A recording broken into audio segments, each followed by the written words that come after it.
Today has the potential to get a little argumentative. Today could get a little dicey. Today, we are going to rank all the video game console generations of our lifetime. What are we drinking today? Today we're drinking Witch's Broom Spooky by Toppling Line. This is a double IPA. Halloween, get it? Yeah, I get it. All right, you know the drill. Make sure you hit that subscribe button and ring that bell icon so you never miss one of our bi-weekly uploads. And sit back, relax, pour yourself a beer if you care to, and let's rank the video game console generations of Gotchi's lifetime.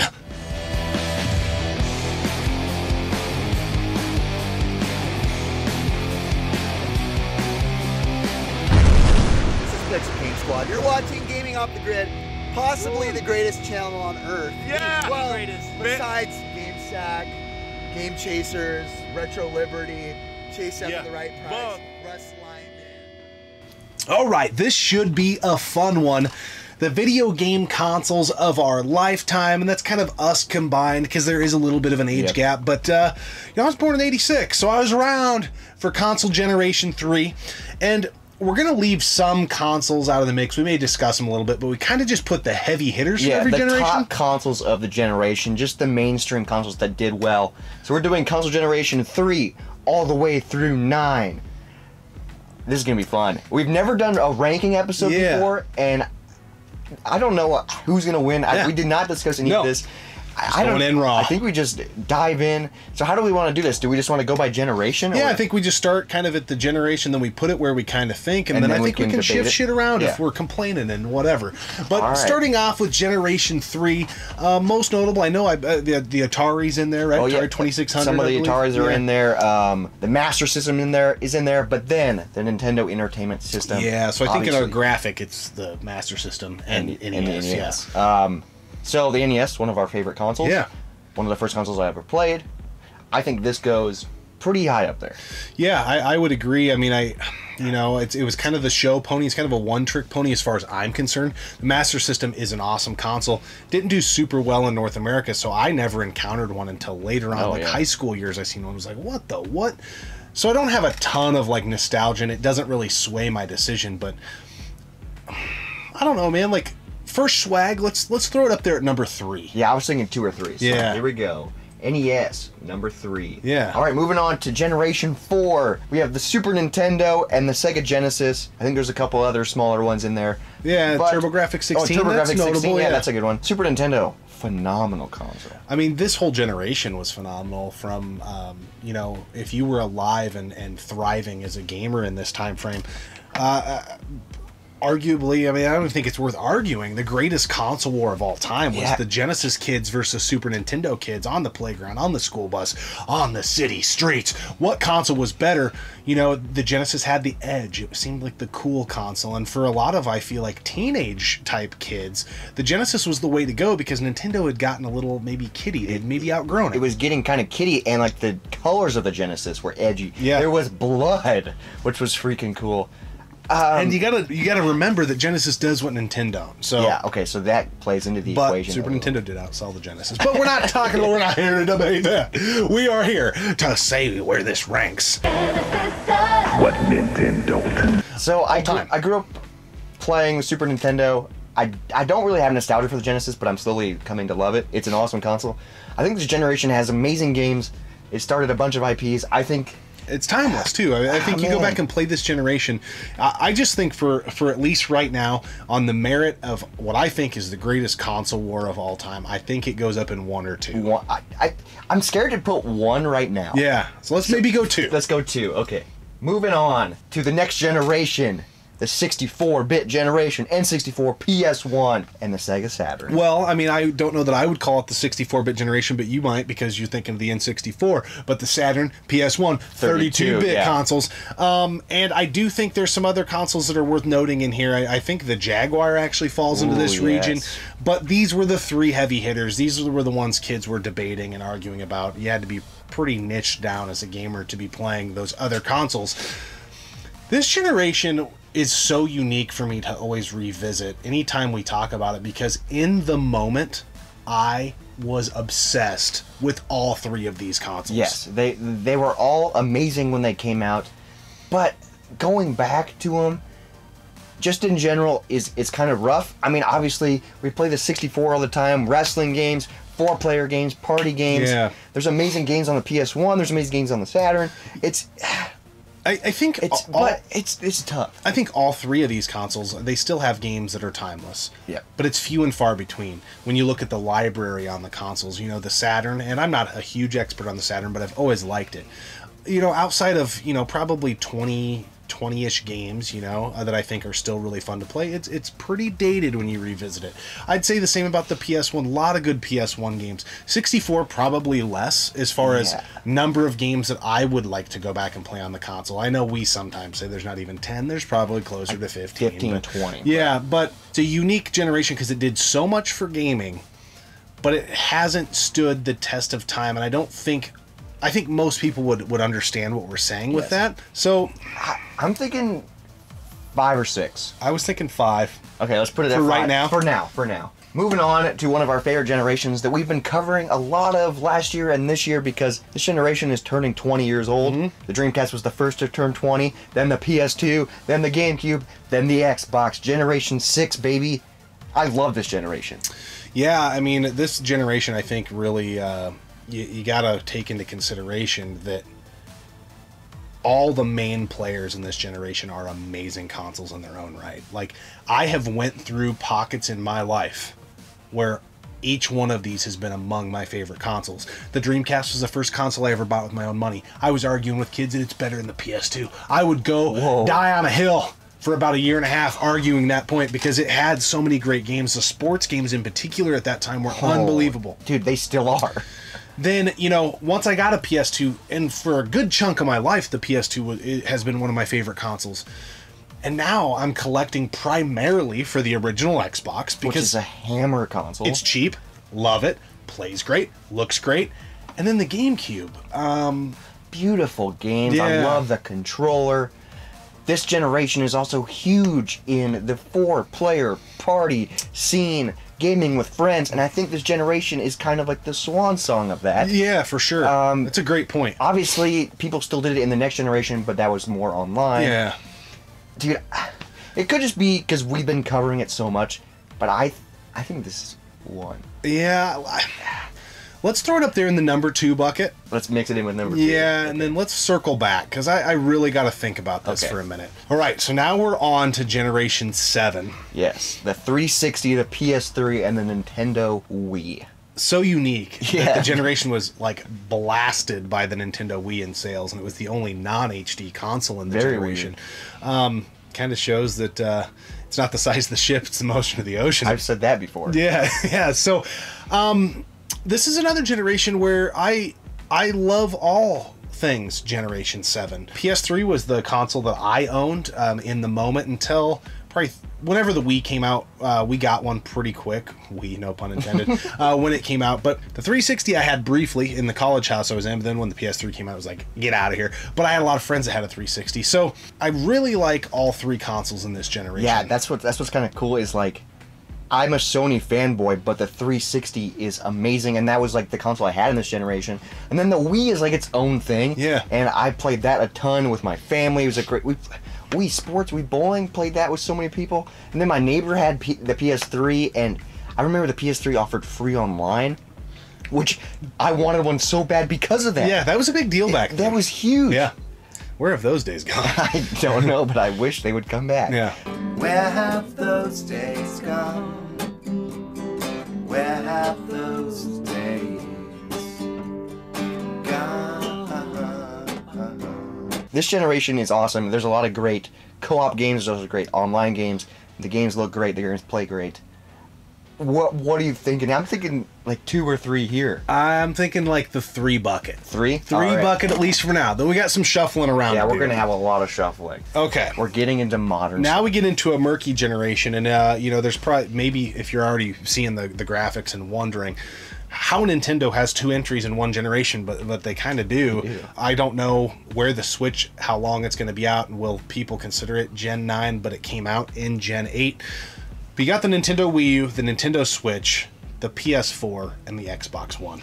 Yes, dude. The PS4 has been my ride or die since it came out, dude. I use that for everything.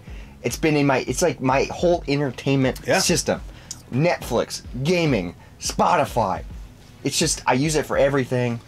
Obviously, we love the Wii U. It's an amazing console. The Switch, it's so weird there's two Nintendo consoles, but the Switch is amazing. And then the Xbox One is like kind of new to me, and I'm falling in love with all that. Yeah. The show pony for sales anyway is the PS4 in this generation, but I think the Switch has got a fighter shot at catching it, because I think it's like 23 million in sales behind the PS4. PS4 is on the way out. Switch seems like it's kind of on the way up. I don't know. We'll see how it plays out. But the Xbox One is a console that's very new to us. I don't have a ton of narrative to add to what you already said, but I'm really enjoying it right now. You know, it could be, you know, I've loved the PS4 since I've had it the whole time. Yeah, it's an amazing console. It's weird because like there's not much nostalgia at present, because I feel like this is still now. This is still current. Yeah. Because we don't really have the newest generation. Yeah. Yeah, and I still play my PS. I was playing my PS4 last night. Yeah, and I try kind of, you know, maybe setting aside the collector in me, because I do think this generation will be goofy to collect for. I think the Wii U will be highly collectible. I don't know about Xbox One, and I don't know about PS4, but I think the Switch will be highly collectible. Yes, I think the Switch will be super collectible. But I don't know that I want to factor a ton of that in, because this is about like what I want to play. I think this probably right now goes up in that 3 or 4 range. I don't know what you're thinking. 3 or 4 too. I'm gonna put it in 3 just to make our decision tougher later on. Dude, I'm shocked that all these are upper. Yeah. All right, the last generation, Generation 9, the current generation, PS5, Xbox Series X. Full disclosure, we don't own either one of these consoles. Nope. But we've played them. This may not be fair, because I understand we can't get chips. We have a chip shortage. Although, you know, whatever. Be that as it may. I understand Uncle COVID's been hanging around everybody's households for far too long. Everybody wants to send him home. We beat COVID. We are back. Old buddy here needs to watch out for right hooks. Bow! Buckled. Even if that wasn't the case, we are approaching a year in, and I just saw a PS5 at a pawn shop for $1,000. Are you kidding me? This is the same pawn shop I buy DVDs at for 50 cents, that I buy PS2 games for $2.99, and PS3 and Xbox 360 games for $5. So just let that settle into your mind meat for a little bit. $1,000? You can't find a console a year later, and even if you could, where are the games? We're filming this prior to Halo Infinite, which that could be the linchpin that swings the needle for us. But as of right now, this is number 7. Yeah, I was thinking the same thing. It's the worst launch I could have possibly imagined. We did a whole episode on that. I've never been less excited about 2 new consoles ever that look badass, that I know will be badass. They will. Eventually they will. Like right now, Returnal, Ratchet and Clank, only games I would care. Now, there will be people, but you can play Game Pass. I can play Game Pass on my Xbox One. Yes, and we don't have a 4K fucking TV. We just have a normal HDMI TV. So like, if you bring graphics into it, that doesn't really apply to us. I think we're at a state. I will say this. I think it's an unfair time to have this in the conversation. Yeah. But as of right now, this little show pony, he's stumbling out of the blocks, and he's in 7th place, and he's got a long way to go to get his ass up in the mix. I hope it can. It has the power to do it. Yes. But it's a very, very, very disappointing generation for about a year, and I know there's tons of excuses. Oh, scalpers ruined it. Oh, scalpers, woo, woo, woo. Figure it out, Sony. Figure it out, Microsoft. You're only 2 of the biggest goddamn companies in the world. Figure it out. I can't go into a store and buy one of these cocksuckers. So for that, it's number 7. And I just want to bring up another fact is a lot of the games that are being released for it are also being released on the prior generation consoles. And then I just literally saw a trailer for a remastered PS4 game for the PS5. They're already remastering games for it? Yeah. Like, what the heck? I don't know. 7, moving on. Now we have some decisions to make. Okay. So let's work kind of that middle chunk. Let's start at like 3. And because we have 3 in there. Getting 1 in there. Yeah. So we got NES at 3. Yeah. So this is tough because now we're comparing these generations. I mean, it's going to be weird, but I think, would you be okay with this at this point? We can change this. And you guys know the NES is one of our favorite consoles of all time. But from a volume play Yeah, because we were looking at the. It's gonna be tough because I got to look at the whole generation. Yes. Would you be okay moving the NES and the Master System and all the other consoles that were in there, as of right now, down to 4? Okay, just a step down. Just one step down, just to clear up this row a I think little I'm bit. fine with that. Okay. It's still up there. Yeah. 4. So now we got 360 Wii PS3 versus PS4, Xbox One, Nintendo Switch, Wii U. Ah, man. Okay, so my mind just kind of went to a little something here. I think we need to move. Let's look at number 5 here. I think we need to move the 32-bit, 64-bit, the first swag at 3D graphics. To 6. Let's move that down to 6. I'm thinking to 6. Let's move that down to 6. Okay, so now we are looking... Oh, man. Okay, this is kind of a bold play here. What are you thinking about what's left in row 3? I just want to hear what your thoughts are at this juncture, because I have an idea of what I want to do. So, I got to look at it generational wise, and that's what I'm trying not to be like biased. I love the 360 and the PS3 and the Wii, but then this is so tough. PS4, Wii U, Switch, Metroid Dread. Check out Monday's episode. I'm trying to think like what I'd play more, and I'm thinking the Wii U, Switch, PS3, Xbox stays. That's what I'm thinking, and I'm thinking PS3, Xbox 360, Nintendo Wii bumps down to 5. All right, let's do that for now, and then we'll We can circle back. Holy cannoli. Okay. So now let's chop away at number 2, and we got number 1 up there. So my initial thoughts here, I love Gen 4. Like, I love it. Yep. 16-bit era is amazing. A lot of great games. But those 4 consoles in that graphic, to all be in one generation... Yeah. 4 of our favorite consoles.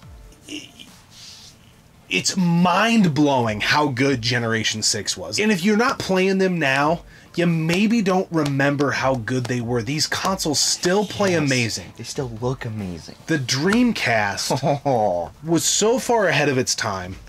Still is an amazing console. And, you know, for being kind of, the second wave, really, of disc-based stuff. And, you know, one thing, just as I mentioned disc-based stuff, we haven't really factored in the 32X or the Sega CD here. Okay, yeah. I was just kind of looking at that as bolt-ons, and I know those kind of get considered into next gen. They are in the next gen, but they're bolt-ons to the Genesis. Yes, so I consider them with the Genesis. Yeah, so that was kind of our thinking, because we wanted to keep it very streamlined, and be talking about stuff that was in a lot of your households. You know, so you get too crazy, and people are like, I never had a Neo Geo. I don't know what that is. Yeah. Neo what? Neo Geo. Matrix. Anyways, those 4 consoles, for being the second really wave of disc-based systems, are fairly freaking reliable. I find stuff, have an eBay store, resell things, all this stuff, and when I find these consoles in the wild, for me, they typically work. And I know the battery issue on the Xbox, I get it. I know the disk drive on the Dreamcast. I know the stuff that can happen with the fat PS2, slim PS2. Been there, done that, repaired them all. I know. But for the most part, they still are pretty strong. And the GameCube, I will say, you can't kill that son of a bitch. Now, from a reliability standpoint, in Gen 4, you can't kill either one of these consoles at all. They're probably more reliable than Gen 6. But Generation 6 is a monster. Yeah. You got 2 monster consoles against 4 monster consoles. And, dude, you could literally put any one of these 4 consoles in front of me, and I will have a blast immediately. Freaking Tennis 2K2, freaking NHL Hits, freaking Mario Strikers. There's just so many different types of games, styles of games. I know I listed a bunch of, like, similar styles, but this generation is amazing, and I think it's number 1. Man, you know, the retro gamer in me is like... This is 20 years old, it's retro. I know, but it's wanting me to do something else. I'm a Super Nintendo for a good majority of my life. I've said it's my favorite console of all time. Got it on a Christmas morning that I was wanting an N64, and I was probably happier. Once I started playing, I was like, oh my god, this is amazing. But Generation 6, dude... It's unreal. Here we go. It is unreal. Here we go. So we got them all organized. Is this the official list we want? So I'm okay with the 1 and 2, and I'm okay with the 5 or 6 and 7 Yes. rather. 3, 4, and 5 is yeah. where it gets weird. I'm really kind of, really thinking hard about this. It's weird for me with the NES down there, but from a volume play, I feel like that generation, at least for me, is carried solely by the NES. And if I had to like look at it like, if I could only play one generation forever, then you're just playing. I guess I don't have any nostalgia for the Master System. I don't. Yeah. I've barely played one, so that's probably not fair. But and the variety, I like it. I like it. It's weird that the NES is in the middle. Yeah. Because I totally thought that was going to be, because that's one of our favorite consoles. And it's weird that, like, the Xbox 360 and the PS3 is at 5, but then when I, like, look at it, like, comparatively... Yeah, I mean... I think this is good. I can get behind this. I mean, you just look at the diversity of the generations and what they offer. Yeah, it's hard for me to see that Generation, 8 is over Generation 3. But you got the PS4, the Xbox One, the Nintendo Wii, and the Nintendo Switch. Yeah. I mean, come on. Freaking insane. And the story's still untold, really, on that generation, because we don't know everything that's going to come out on the Switch, and it's already a pretty awesome console. I can get behind this. I am happy with this. This was a lot tougher than I thought it was. Yeah. This kind of feels like a madness episode. Yeah. But this is just a standalone episode. Yeah. This is really fun. And I feel like if you are a YouTuber, it'd be fun to see you guys try and do this. Because everyone has a different gaming experience and journey, and you have different nostalgia, and you grew up with different things, so your list will probably be different. Yeah, and if you're not a YouTuber, that's what the freaking comment section's for. Let's hear it. Let's hear go. Why. Let it rip. Whoom! Yeah, get your chainsaw out and hack us up. We're used to it. But yeah, this was a lot of fun. And I like our list. I like our list. Best console generation of all time, Generation 6. Generation 6. It's amazing. Now we gotta talk about this beer. It's October, so... Witch's Broom. We're riding the Witch's Broom by Toppling Goliath. This is a double IPA, and there's like this punk chick riding a broom with tattoos and wearing Converse. Yeah. Which I freaking love. Yeah, she's like skating on the broom is what it looks like she's doing. Because, I mean, of course, she's a punk girl. She's a skater girl, and she said, see you later. I totally missed that. Yeah, I know where you were going with that, though. But anyway, what do you think? You're the Toppling Goliath. You're the IPA guy. I really like this. It's a double IPA, so it's not as hoppy, but you still get a good hop taste. It's really smooth. It's really juicy. This is really good. I think this is it's a really good IPA. I feel like for Toppling Goliath, so gotta put this in perspective. They make the best IPAs I've ever had. This is par for the course for them. Yeah. I'm not like blown away, but I really like it. But it's when I taste it, I'm like, okay, yeah, it's just Toppling Goliath being Toppling Goliath. Yeah, so it really good. I'd probably give it 8.5, out of 10 if you had to put it on a 10-point scale. But definitely not their best work, but it's good. I really like this. And we're filming this right after a long day of work. Yeah, it's a great after work beer. Yeah. High percentage, just whew. Yeah. Nice and relaxing. Yeah. And to take away the stress of ranking video game console generations. Great pairing, Witch's Broom from Toppling Goliath. But anyways, guys, this was fun. We've never done a ranking episode before, like in this type of format, so I don't even know how the editing is going to go down on this, but we're going to figure it out, and it would be very interesting if you want to make a response video, which you had suggested. Yes, please do. And then comments. Let us know. What do you think? How would you have ranked this group of consoles? Because the console generations that you were alive for may be different than ours. Different than us. But what we did with our console generations that we've been alive for, what do you think? How would you have done the list? How would it have shaked out on your end? We'd love to hear it and chop it up with you in the comment sections. We always appreciate you tuning in and subscribing to the channel. We'll see you next time right here on Gaming Off the Grid. PS4, Wii U, Switch, Metroid Dread. And check out Tuesday's Monday's episode. Hey, yo. Okay. This ain't a walk through any old park. It's a walk through a Jurassic Park. Through Central Park. Video game console generations of Gotchi's lifetime. Done. Easy. Nutter butter. Those are good. And I just seen a PS4 at a pawn shop for $1,000. A PS5, you mean? Should give this a sniff. Whoa. Son of a buck. God, it smells like a fucking beer. Oh yeah. I wanted a real beer today. None of that fruity, None of that pansy-ass fruity bullshit. pussy shit. Yeah, that makes people say, "Ooh, what a cute couple." Ooh, good one. Fuck off. Yeah, good one. Dude, I don't think in all my years on YouTube I've ever left a negative comment on the channel. You gotta love the people that have the time. Yeah, they click on a video entitled Metroid Dread, and that's their takeaway. Yeah. All right. Well, I guess it's better than them saying we're an ugly couple. True, because that would be like an even worse Yeah, it'd comment. be even a deeper dig. Fuck. I guess it is a compliment. If you want to grow 24-inch pythons, man, and you want to drink in style, dude, you better check out our eBay store and get a Got G pint glass today.